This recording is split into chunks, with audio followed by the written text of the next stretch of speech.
బంగ్లాదేశ్ అంటుంది భరతమాత నీ దగ్గర ఉన్న 7 చెల్లెల్ని మేము లాగేసుకుంటాము అంటుంది. అరే మీ 21 మంది అన్నయ్యలు చూస్తూ ఊడుకుంటామరా, మేము గాజులు తొడుక్కొని ఉన్నామరా, నాకు తెలియకడుగుతాం.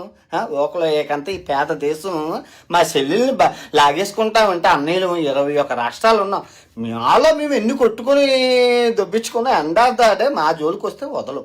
ఓకే, బంగ్లాదేశ్తో యుద్ధం భారతదేశానికి ఎంత ఇంపార్టెంట్ అంటే ఒకవేళ జరగాలని నేను కోరుకుంటున్నాను. ఎందుకంటే జియో పాలిటిక్స్లో మన ఇండియా ఈ 21 రాష్ట్రాలకి మన చెల్లెళ్ళైన ఈ 7 సిస్టర్స్ని, ఏది మన అరుణాచల్ ప్రదేశ్, త్రిపుర, అస్సాం, ఈ కార్నర్స్ ఉంటాయి కదా, ఈ ప్లేసెస్కి వెళ్ళడానికి చికెన్ స్నెక్ అని చిన్న కోణం ఉంటుంది.